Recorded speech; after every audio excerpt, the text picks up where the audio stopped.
أعوذ بالله من الشيطان الرجيم. بسم الله الرحمن الرحيم. نحمد الله تبارك وتعالى ونصلي على رسوله الكريم والمهدي الموعود عليه الصلاة والتسليم وعلى آلهما وأصحابهما أجمعين من يومنا هذا إلى يوم الدين. أما بعد، فقال الله سبحانه وتعالى في القرآن المجيد والفرقان الحميد: بسم الله الرحمن الرحيم. يا أيها الذين آمنوا إن تتقوا الله يجعل لكم فرقانا ويكفر عنكم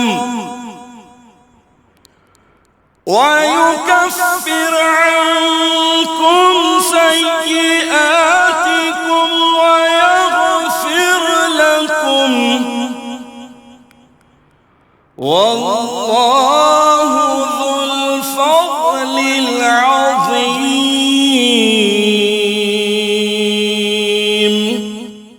صدق اللہ العظیم.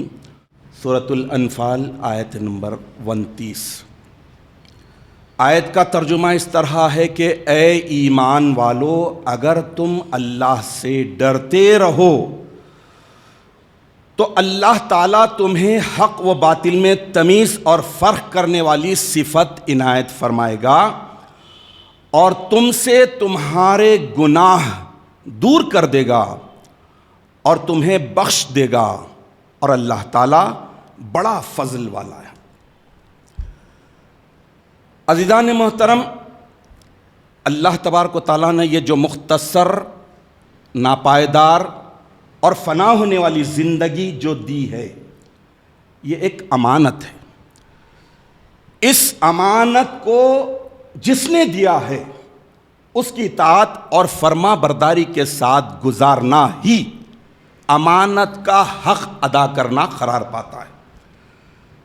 اگر اللہ تبارک و تعالیٰ کے احکامات، رولز، ریگولیشنز کے اگینسٹ زندگی بسر کرتے ہیں تو امانت میں خیانت یقینی ہو جائے گی. میں نے جس آیت مبارکہ کی تلاوت کا شرف حاصل کیا اس میں اللہ تبارک و تعالیٰ تقویٰ، پرہیزگاری، ڈر، اللہ سے ڈر، فیئر آف اللہ کی اہمیت، فضیلت کو بیان فرما رہا ہے.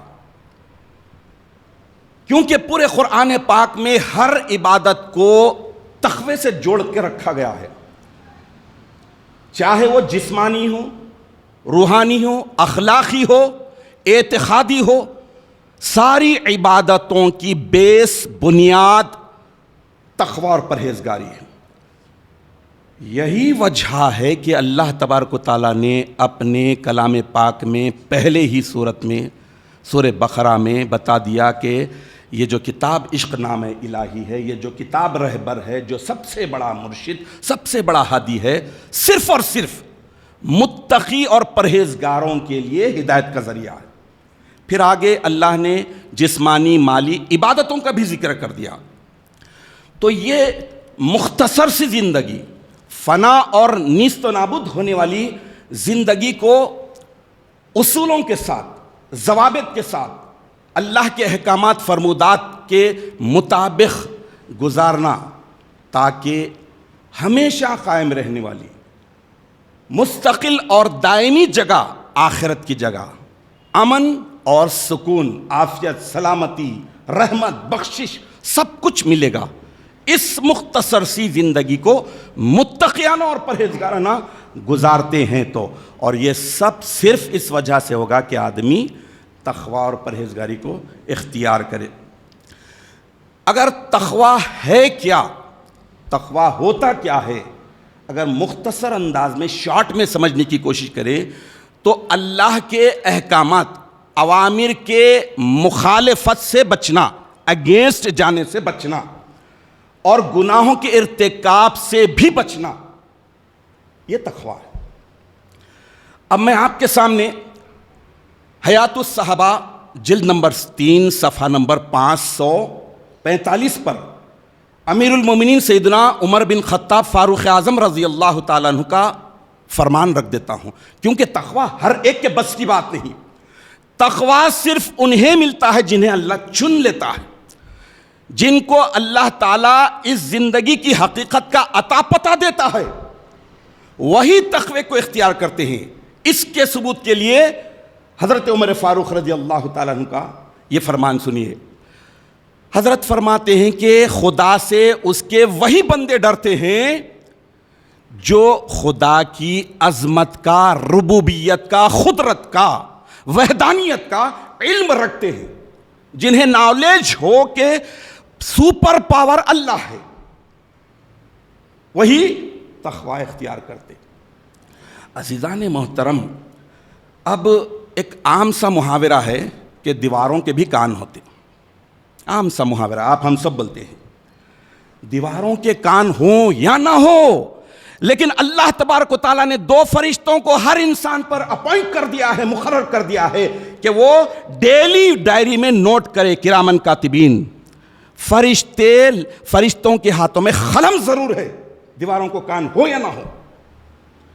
یہ اسی وقت انسان سمجھے گا، یاد کرے گا، دل و دماغ میں بٹھائے گا جب اسے کرامن کاتبین کا تصور، تخیل صحیح معنوں میں ہو۔ جب یہ بٹھا لے گا تو تقویٰ بلڈ اپ ہوگا، تقویٰ ڈیولپ ہوگا، اور وہ حقیقی معنوں میں متقی اور پرہیزگار بن جائے گا۔ دیکھیے پورے قرآن پاک میں بار بار کئی جگہ تقوی کا ذکر کیا گیا، ہر کام میں، ہر عمل میں، ہر چیز میں تقوی اور پرہیزگاری کو اختیار کرنے کی بات کی گئی۔ میں جس آیت مبارکہ کی تلاوت کا شرف حاصل کیا ہوں وہ کنڈیشنل ہے، ان تتقوا اللہ، اور وہ بھی کس سے؟ اللہ تبارک و تعالیٰ مخاطب ہے ایمان والوں سے، کافروں سے، مشرکوں سے نہیں، منافقوں سے نہیں۔ تقوی نہ کافروں میں ہوتا، نہ منافقوں میں ہوتا، نہ مشرکوں میں ہوتا، نہ مرتدوں میں ہوتا۔ تقوی ہوتا ہے صرف مومنوں میں، چاہے وہ مرد ہو یا عورت۔ اللہ تبارک و تعالیٰ اس آیت شریفہ میں تقوی کو کنڈیشنل رکھ دیا، ان تتقوا اللہ، اگر تم اللہ سے ڈرو گے تو اللہ ریوارڈ میں، بدلے میں کیا دیں گے؟ 3 بڑی صفتیں، 3 بڑی کوالٹی، 3 بڑی صلاحیتیں تم میں کوٹ کوٹ کر بھر دیں گے۔ پہلی، حق اور باطل میں فرق کرنے والی صلاحیت۔ دوسری ہے برائیاں تم سے دور کر دی جائیں گی، اور تیسری ہے جب برائیاں دور ہو گئی تو بخشش، معافی کی عظیم دولت تمہیں مل جائے گی۔ تو اب اندازہ لگائیے کہ اس میں سب سے پہلی جو چیز امپورٹنٹ ہوتی، یا تو وہ شروع میں آتی یا آخر میں آتی، یا اللہ تبارک و تعالیٰ شروع میں ہی دے دیے، بتا دیے کیا؟ تقوی کو حاصل کرنا ہے تو پہلے یہ جو صفت ہے، اس صفت کو اپنے اندر پوری طرح بھر لو، فرق کرنے والی، حق اور باطل، مطلب حق کو بھی پہچاننا، باطل کو بھی پہچاننا، نیکی کو بھی سمجھنا اور بدی کو بھی سمجھنا، اچھے کو بھی جاننا اور برے کو بھی جاننا، صبح کیا، دن کیا، رات کیا، اندھیرا کیا، اجالا کیا۔ یہ جب فرق سمجھ میں آ جائے گا تو فرق محسوس کرنا اور فرق کو برقرار رکھنا تو تقویٰ ملے گا۔ یہ نہیں کہ بنارس کے بالاجی بھی حق، اجمیر کے خواجہ جی بھی حق، پھر متقی ہونے کا دعویٰ۔ آئیں، یہ کیسا؟ تقوی کے لیے یہ ضروری ہے حق اور باطل میں فرق کرنے والا ہونا، فرق کی صلاحیت ہونا۔ تو اس آیت شریفہ میں اللہ تبارک و تعالیٰ نے تقوی کے 3 بڑے فائدے ذکر کیے، 3 بڑے ریوارڈ دے رہے ہیں متقی کو، پرہیزگار کو۔ سب سے پہلے یہ کہ وہ فرق کرنے کی صلاحیت، خوبی، اور اتنی بڑی عادت اس میں اللہ تعالیٰ ڈال دیتے ہیں، فرق کرنے کی صلاحیت آ جاتی ہے، اتنی بڑی کوالٹی اس کے اندر پیدا ہو جاتی ہے، اتنی طاقت اور قوت مل جاتی ہے کہ حق کو حق سمجھتا ہے اور باطل کو باطل سمجھتا ہے۔ جب یہ صلاحیت مل گئی تو نیکی کو نیکی سمجھے گا اور اختیار کرے گا، گناہ کو گناہ سمجھے گا، چھوڑنے کی کیپیسٹی اندر پیدا کرے گا، جرت پیدا کرے گا۔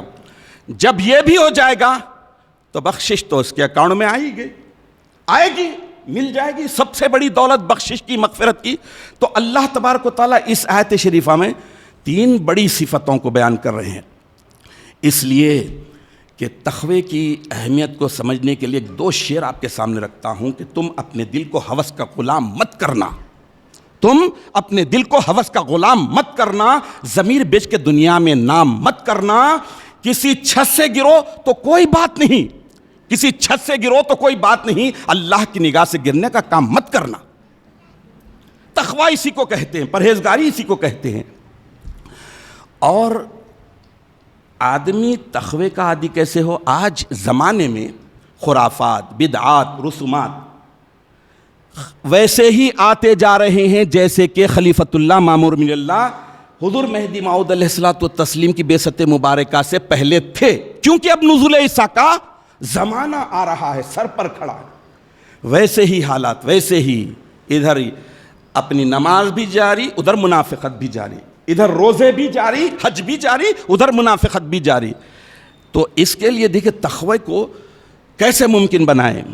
تو اگر آدمی اپنے ضمیر کو بیدار رکھے، ہمیشہ زندہ رکھے، تو تقوی ممکن ہے، کیونکہ ضمیر ہی ایک ایسا واحد دوست ہے، بیسٹ فرینڈ ہے، جو نیکی پر شاباشی دیتا ہے اور برائی پر ملامت کرتا ہے۔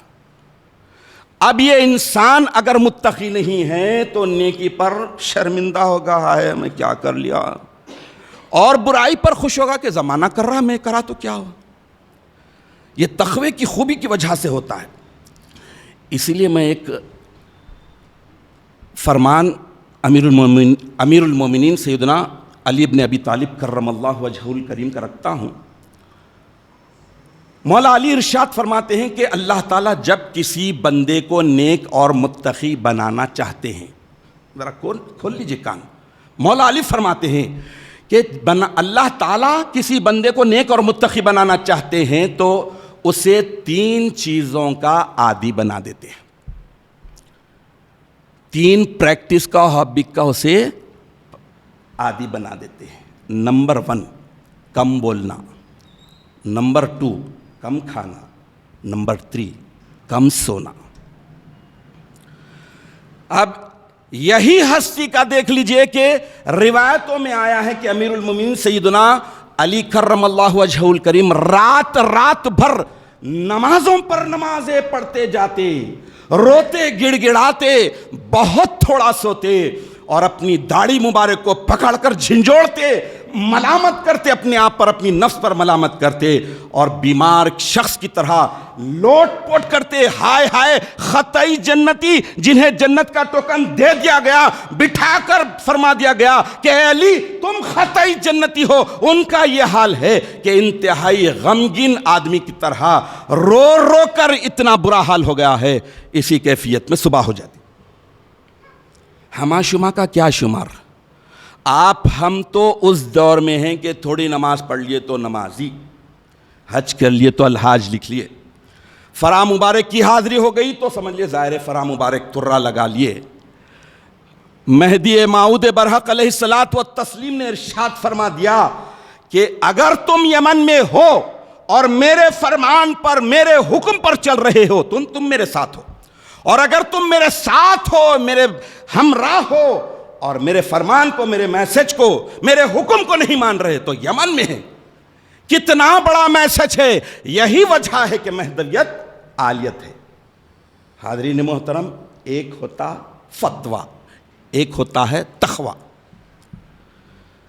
دونوں بھی دین سے تعلق رکھتے ہیں، لیکن امامنا مہدی موعود علیہ الصلوۃ والتسلیم سے بات چل رہی تقوی کی، تو لوگوں نے سوال کیا کہ میران جی رخصت بھی دین ہے؟ امامنا مہدی موعود علیہ السلام ارشاد فرمائیں کہ دین عالیت ہے، دین عالیت ہے۔ آدمی اگر عالیت پر چلے گا، اس سے خطا قصور کچھ ہو جائے تو گرے تو رخصت پر آئے گا، اگر رخصت ہی کو اختیار کرے گا تو گرا تو کہاں جائے گا؟ کتنی پیاری بات، کتنی پرفیکٹ بات۔ تقویٰ پرہیزگاری کا مطلب کیا ہے، معنی کیا ہے؟ غیر متقی کو دیکھنے سے عبادتوں کی حلاوت چھیننے کی بات کی گئی ہے، تو پھر آج تو یہ حال ہو گیا ہے کہ منافقین، مرتدین، مشرکین کو بھائی کہہ رہے ہیں۔ ایک مہدوی کی شان کیا ہوتی ہے؟ مہدی علیہ السلام نے فرما دیا کہ رخصت پر عمل کرنے کی عادت ہابی بنا لو گے تو گرے تو کہاں جائیں گے۔ کتنی پرفیکٹ بات ہے۔ یہی امامنا مہدی موعود علیہ الصلوۃ والتسلیم اتنی پیاری بات فرماتے ہیں، ایک بہت ہی نیچرل ایگزامپل دیتے ہیں، فطری بات مہدی علیہ السلام ارشاد فرماتے ہیں، تقوی کی بات، کہ دیکھو تم چراغ کی لو کو، چراغ کی آگ، معمولی آگ کو برداشت کرنے کی، تاب رکھنے کی صلاحیت نہیں رکھتے، پھر دوزخ کی دہکتی اور کبھی ختم نہ ہونے والی آگ کو کیسے برداشت کرو گے؟ اس گروہ سے تعلق رکھتے ہیں، تو پھر کیا تقوی کی عالیت والی باتوں کو اختیار کرنا چاہیے، تقوی اختیار کرنا چاہیے، یا فتووں پر چلنا چاہیے؟ نہیں میرے بھائیوں، فتووں پر نہیں، تقوی پر چلنا چاہیے۔ تقوی ہمارا دین ہے، ہر چیز میں بتا دیا گیا تقوی، کہ یہی وجہ ہے کہ یقیناً آج ہمارے معاشرے میں، ہماری سماج میں، ہماری قوم میں اتنی برائیاں، اتنی بدعتیں رچ بس گئی ہیں کہ ایک تو پہلی بات سب اس میں انوالو ہو رہے ہیں، پھر اس کے بعد دوسری بدبختی یہ ہے کہ فرق کی سب سے بڑی صلاحیت کو کچل کچل کر، دبا دبا کر، کھندل کھندل کر ختم کر دے رہے ہیں۔ اب اس کے بعد بولنے، اس کے خلاف بولنے کی جرأت کیسے پیدا ہوگی؟ بولنے کی جرأت کیسے پیدا؟ یہی وجہ ہے کہ جب بولنا ختم کر دیے، حدیث شریف میں آیا ہے کہ جو آدمی باطل کے خلاف نہیں بولتا ہے وہ گنگا شیطان ہے۔ جھوٹ کے خلاف، غلط کے خلاف، بد عقیدگی کے خلاف، بد عمل کے خلاف، قومی روش کے خلاف اگر کوئی غلط ایگزامپل دے رہا ہے، اس کے تعلق سے منہ بند کر لیتے ہیں تو گنگا شیطان ہے۔ یہ میں نہیں کہہ رہا ہوں، میرے پیارے آقا محمد عربی صلی اللہ تعالی علیہ وسلم کا فرمان ہے۔ تو تقوی جیسی بنیادی چیز کو چھوڑ دیے، ان کو خوش کرنا، ان کو خوش کرنا، ان کو کئی خدا بنا لیے، خدا کو راضی کر لو تو سارے یہ باطل خدا خود بخود ڈھیر ہو جاتے ہیں۔ ایک خدا کو چھوڑ لیے، کئی خداؤں کو منا رہے۔ بھائی میں اگر یہ بولوں تو انہوں برا مان لیں گے، بھائی میں یہ کہہ دوں تو برا مان لیں گے، میں یہ لکھ دوں تو برا مان لیں گے۔ ایسا نہیں ہو سکتا۔ تقوی اور پرہیزگاری، انسان یقیناً اتنا اللہ کا ایسی مخلوق ہے، اللہ تبارک و تعالیٰ نے متقی اور پرہیزگار بننے پر انسان کو فرش سے اٹھا کر عرش پر بٹھا دیتا ہے، اور اگر یہی انسان تقوی چھوڑ دیتا ہے تو فرش پر ہی اسے جانور قرار دیتا ہے۔ عزیزان محترم، آپ ہم سب جانتے ہیں کہ انسان کے 4 بڑے دشمن ہیں، نفس، شیطان، دنیا، مخلوق۔ امامنا مہدی موعود علیہ السلام کا فرمان قرآن میں آیا ہے کہ ان الشیطان للانسان عدو مبین، بے شک شیطان انسان کا کھلا دشمن ہے، ڈھکا چھپا نہیں، کھلا دشمن ہے۔ انسان کو دشمن تو مانتے ہیں لیکن اس کی باتیں دوست کی طرح مانتے ہیں۔ یہ کہاں کی عقل مندی ہے؟ تو یقیناً آج تقوی بہت ہی معدوم ہوتا جا رہا ہے، ختم ہوتا جا رہا ہے۔ پرہیزگاری تو یہ نہیں دیکھنا ہے کہ انہوں تقوی اور پرہیزگاری کو چھوڑ دیے، سبوں نے چھوڑ دیا، کیونکہ سب خبر میں نہیں آئیں گے۔ تقوی اور پرہیزگاری کے لیے آدمی کو ہمیشہ چوکنا رہنے کے لیے اس بات کو ذہن میں بٹھائے کہ موت، میت، جنازے بہت دیکھتے ہیں، موت ایک کو سلاتی ہے، باقی سب کو جگاتی ہے اگر تقوی اور پرہیزگاری ہو تو۔ مرنے والے مر رہے ہیں، سمجھ رہے ہیں کہ ان کی موت آئی، مر گئے، ختم۔ اب کس کی موت آنے والی ہے، کس کا وقت کب لکھا ہے، یہ کوئی نہیں جانتا۔ لیکن آج یقیناً تقوی اور پرہیزگاری کو جو چھوڑ دے رہے ہیں، اس حساب سے اس آیت شریفہ میں اللہ تبارک و تعالیٰ نے تقوی کے بدلے میں جو 3 بڑی صفتیں دی ہیں، میں نے جو 3 بڑی صفتوں کا ذکر کیا ہے، اس کے حساب سے غور کر لیجئے کہ یہ صفات اگر ہمارے اپنے اندر نہیں ہیں تو تقوی نہیں ہے۔ پرہیزگاری، فیئر آف اللہ، اللہ کا ڈر جیسا کہ حق ہے، وہ ہمارے اندر نہیں ہے۔ جب تقوی نہیں ہے تو اللہ تبارک و تعالیٰ یا ایھا الذین آمنوا سے مخاطب کیا ہے، تو مطلب یہ کہ ایمان بھی ڈگمگ ہے، ایمان بھی کھوکھلا ہے، مکس ہے، ایمان میں بھی وائرس آ گیا ہے۔ لہذا جائزہ لینا ہے کہ ہم میں یہ فرق کرنے کی کیپیسٹی اور صلاحیت کیوں ختم ہو رہی ہے۔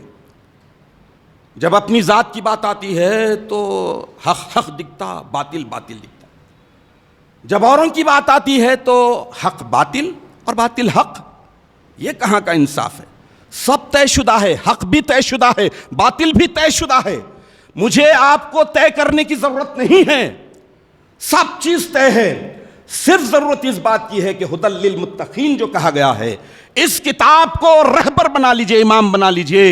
آمنا و صدقنا جو کہہ رہے ہیں اس پر ایمانداری کے ساتھ اور سچائی کے ساتھ اگر عمل کرنے کی سعادت حاصل کرے اور قرآن کو اپنا رہبر، مرشد، ہادی بنا کر قرآنی تعلیمات کو دیکھنے لگے تو یقیناً تقوی ڈیولپ ہوگا، یقیناً تقوی انسان کے اندر بلڈ اپ ہوتا جائے گا، مضبوط ہوتا جائے گا، اور وہ اس کھوکھلی فنا ہونے والی دنیا اور متاع دنیا کے معاملے میں اتنا نڈر ہو جائے گا، اتنا بے باک ہو جائے گا کہ بادشاہ وقت سے بھی ٹکر لینے کے لیے اسے کوئی ہچکچاہٹ نہیں ہوگی، بڑی سی بڑی طاقتوں سے بھی ٹکرانے پر اسے کوئی خوف نہیں ہوگا۔ اگر تقوی اور پرہیزگاری نہیں ہے، اللہ کا ڈر نہیں ہے، آخرت کا ڈر نہیں ہے، تو یہ بھی بتا دیا گیا کہ جس دل میں آخرت کا ڈر ہو اس دل میں دنیا کا ڈر نہیں ہوتا، دنیا والوں کا ڈر نہیں۔ جس دل میں دنیا اور دنیا والوں کا ڈر ہو اس دل میں آخرت کا ڈر نہیں ہو سکتا۔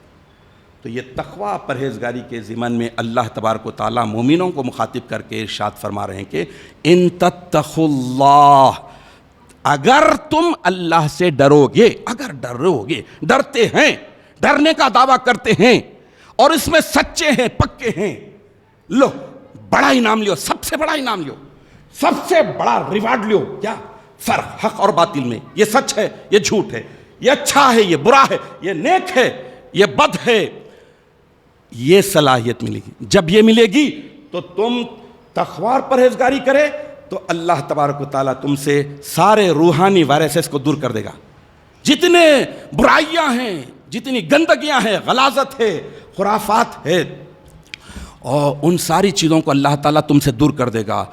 اور سب سے بڑی چیز مغفرت جیسی، بخشش جیسی بڑی عنایت، بڑی دولت تمہارے حصے میں آ جائے گی۔ کیوں؟ کیونکہ اللہ واللہ ذو الفضل العظیم، اللہ کی ذات واحد ہے جو بڑے فضل والی ہے۔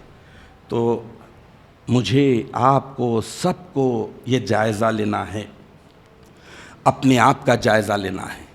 ہر شخص اپنے فیملی ممبرس کا بھی ذمہ دار ہے۔ ہر شخص اس بات کی کوشش کرے کہ گھر میں کوئی بھی کام غیر متقیانہ، غیر پرہیزگارانہ نہ ہو، وہ کام نہ ہو جس کا اللہ نے نہ کرنے کا حکم دیا ہے، اور وہ کاموں کو نہ چھوڑیں جس کو کرنے کا اللہ نے حکم دیا ہے۔ جب آدمی تقوی اور پرہیزگاری کی راہ پر چلے گا تو انسانی سماج میں ہی آدمی جب اپنے باس کو خوش کرتا ہے، ہارڈ ورکنگ کے ذریعے اپنے باس کو امپریس کرتا ہے، تو خوش ہوتا ہے، ہو کر اسے نئے نئی باتیں دیتا ہے، اچھے اچھے پوسٹ دیتا ہے، انکریمنٹس ملتے ہیں، سیلری بڑھتی ہے، سب کچھ ملتی ہے، تو میرا اللہ، آپ کا اللہ اتنا بڑا ہے، اس کی رحمت اتنی بڑی ہے، اس کا فضل اتنا بڑا ہے، وہ کہتا ہے کہ تو ایک قدم آ، میں 10 قدم تیرے پاس آتا ہوں اور تجھے لیتا ہوں۔ اس اللہ سے اگر ڈرتے ہیں تو پھر سمجھ لیجئے کہ گھر میں اللہ تعالیٰ کی رحمت برسے گی، اللہ تعالیٰ خوش ہوگا، تقوی کو اور بڑھائے گا، پرہیزگاری کی راستے پر اسے اور آسانیاں، سہولتیں، صلاحیت دے گا، تاکہ وہ بندہ متقیانہ اور پرہیزگارانہ زندگی گزارتے ہوئے اس مختصر سی اور فانی زندگی میں وہ کام کر لے گا جو اسے ہمیشہ ہمیشہ ہمیشہ رہنے والی دنیا میں امن، سکون، عافیت، سلامتی دلانے والی ہوگی۔ یہاں کی زندگی تو لیمیٹڈ ہے، 60، 70، 80، 90 بہت ہوئے سنچری، پھر چلے گئے، کیا ہوا تھے، اچھی عمر لی، چلے گئے، جانا تو سب کو ہے، موت سے کس کو رستگاری، آج وہ تو کل ہماری باری، یہ تو سائیکل چل رہی ہے۔ تو اس ایسی صورت میں پھر اس دنیا پر، اس دنیا کی مر مٹنے والی، ختم ہونے والی، فنا ہونے والی دنیا کے تعلق سے آدمی فکر کرے، یہ اچھا ہے، یا پھر وہ ہمیشہ قائم رہنے والی دنیا کے تعلق سے فکر کرے۔ اللہ کے نبی، وجہ تخلیق کائنات، سردار الانبیاء، سید المرسلین، شفیع المذنبین صلی اللہ علیہ وسلم، جن کی اقتداء میں، جن کی پیروی میں، جن کے پیچھے انبیاء کرام اپنی اپنی امتوں کے ساتھ آ رہے ہیں، ان سے سوال کیا گیا کہ یا رسول اللہ، آپ کا چہرے انور مرجھایا ہوا کیوں ہے، آپ کے داڑھی کے بال مبارک سفید کیوں پڑ گئے ہیں، چہرہ غمگین کیوں ہے؟ تو آپ فرماتے ہیں کہ مجھے آخرت کی فکر کھائے جا رہی۔ اللہ کی پناہ، یہ میرے آپ کے لیے معلم انسانیت نے بتا دیا کہ دیکھو، فکر کرو اس کی جس کی تمہیں ضرورت ہے، فکر اس کی مت کرو جس کی تمہیں ضرورت نہیں ہے۔ تو اللہ تبارک و تعالیٰ سے آخر میں دعا یہی ہے کہ الہ العالمین تو ہمیں اس بات کی توفیق عطا فرما کہ ہم کو اپنے فضل و کرم سے امت محمدیہ میں پیدا کیا، اور نور علی نور، پھر گروہ مہدویہ میں پیدا کیا چن چنا کر۔ اب ہمیں اس عظیم دولت اور نعمت کا حق ادا کرنے، شکریہ ادا کرنے کے لیے عبادتوں کو تقوی اور پرہیزگاری کے ساتھ اختیار کرنے کی توفیق عطا فرما، تاکہ ہم اس مختصر سی کھوکھلی فنا ہونے والی زندگی میں آخرت کی دائمی اور حقیقی زندگی میں کامیابی اور نجات دلانے والے وہ سارے کام کریں جس سے تو راضی اور خوش ہوتا ہے، اور ان ساری باتوں سے، خرافات سے، بدعات سے، رسومات سے اور گناہوں سے ہمیں بچنے کی توفیق، صلاحیت عطا فرما۔ گناہ کے ارتکاب کے خیال آنے پر ہی ہمیں تقوی کی ایسی چنگاری ہمیں ہمارے دل و دماغ میں ایسے اجاگر کر دے کہ ہم اس گناہ سے مکمل طور پر بچ جائے، ہمیشہ کے لیے بچ جائے، تاکہ ہم اس دنیا میں بھی کامیاب ہو، آخرت میں بھی کامیاب اور کامران ہو۔ آمین یا رب العالمین، وآخر دعوانا ان الحمد للہ رب العالمین۔